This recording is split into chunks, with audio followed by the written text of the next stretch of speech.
lightning, boys. Hit the lightning.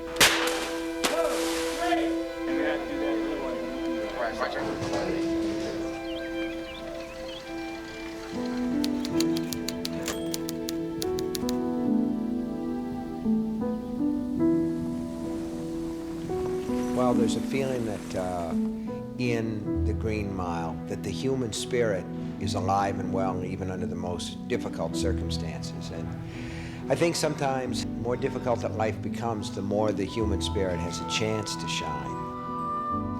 It's not the kind of story that people immediately think of when you hear Stephen King mentioned. It didn't have the fur and the fangs and the haunted cars, but it had this really rich world that it presented. It felt like that Stephen King that I really, really love, that humanistic writer that he is. And this is what Stephen King does so well. He somehow is able to really create these characters that are flawed but good, by and large. Usually you throw around the names, Stephen King, and you think you're going to be getting this very particular kind of brand of a horror story, and this is really not. First of all, Frank's script for The Green Mile is the best film adaptation that I've ever read, hands down. Not only was there a screenplay that nothing should be touched, it was absolutely like the Holy Grail, but Frank had already had a relationship with Tom. While I was writing the script, Tom simply came into my head and wouldn't go away. Not that I wanted him to, because he seemed like such a marvelous fit. I tried to say, look, Tom, just give me a minute. Just let me finish the script first. But there he was in my head going, I'm Paul Edgecombe, I'm Paul Edgecombe. You're always looking for something that is unexplainable, and there it is, sort of like lightning in a bottle. He's truly a funny and talented man. There's been so many times where we haven't even had to say a joke. He'll just look at me a certain way, something's happening in a scene, and we're gone. Had to get it out of us. The biggest question I had, and the biggest question I think we both had, was who was going to play John Coffey?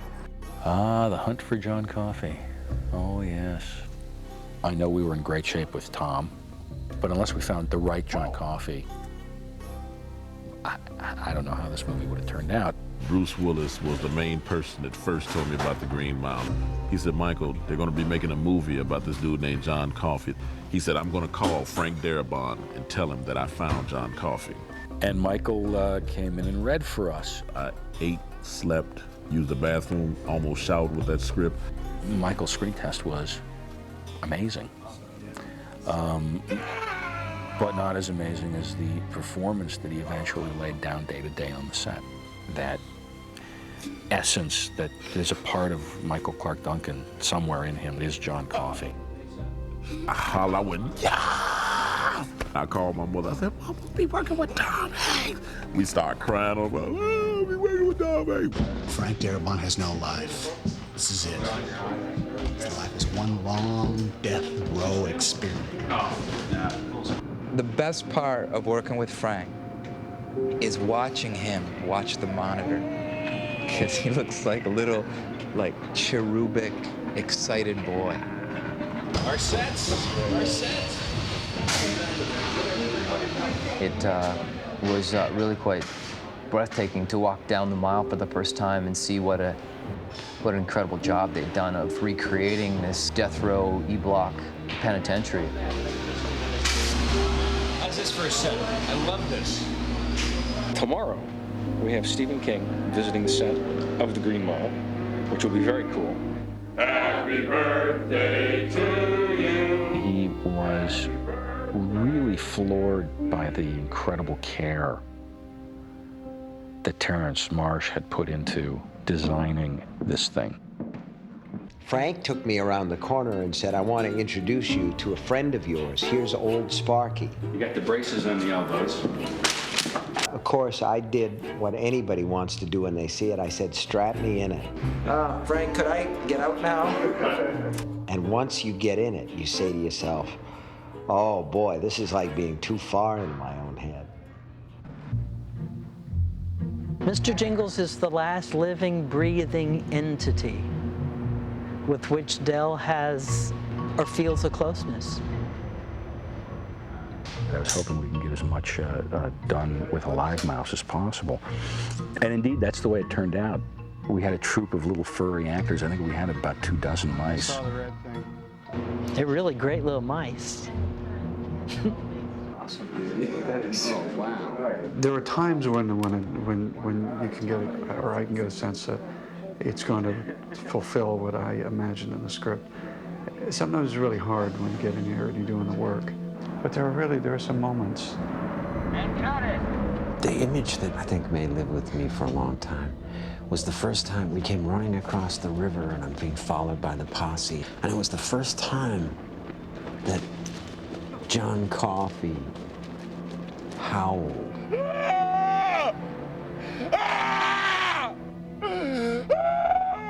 John Coffey is holding these two dead girls. And he's holding them, he's crying because he feels their pain and what they went through. And these guys, these guys that are tracking Coffey, chasing him, this posse of all these white people, it's like 50 of them. They're on horses, they got dogs, they got pitchforks, shotguns, and they're coming toward John Coffey. And I knew that this was acting, but every take of that scene, I was scared to death. Good? Yeah, we've cut. Great. In my mind, man, it was real. It was actually real, and those guys scared me on every single take. 15, 20 years from now, what will I remember? There was one thing, and I'll never forget this, and when Hanks was playing a scene with Michael Duncan. The heart of the movie is in that scene. In that scene, as we're shooting it, and I'm on Michael first, and I'm realizing I'm getting distracted by Hanks. Hanks is delivering an Academy Award-winning performance off camera for Michael Duncan. To give him every possible thing he needs or can use to deliver the best possible performance. He wanted Michael to do so well. He wanted him to look so good. I'll never forget that. What am I going to say? That it was my job. The symbology of the Green Mile is larger than any explanation of it. I think Coffey, to me, represents those extraordinary, visionary souls that come along in human history from time to time that the rest of us feel compelled to exterminate. John Coffey stands for everything that's right in the world.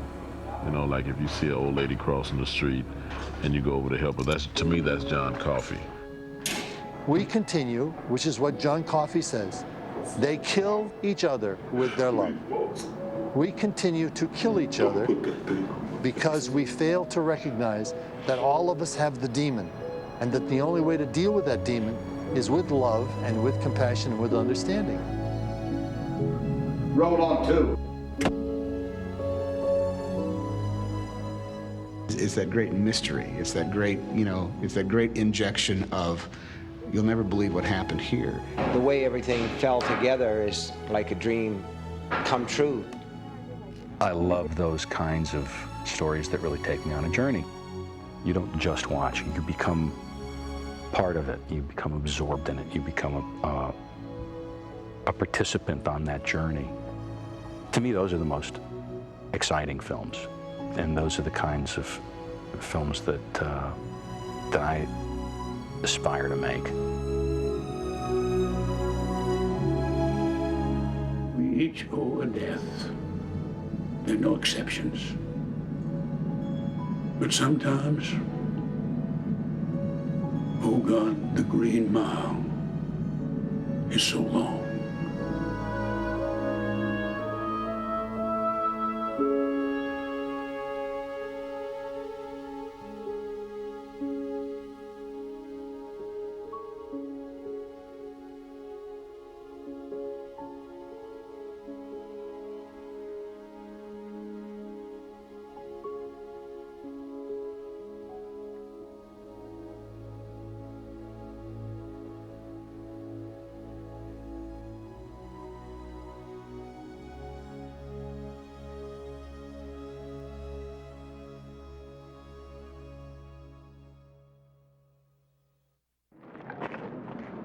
What I tell you about? Follow me around.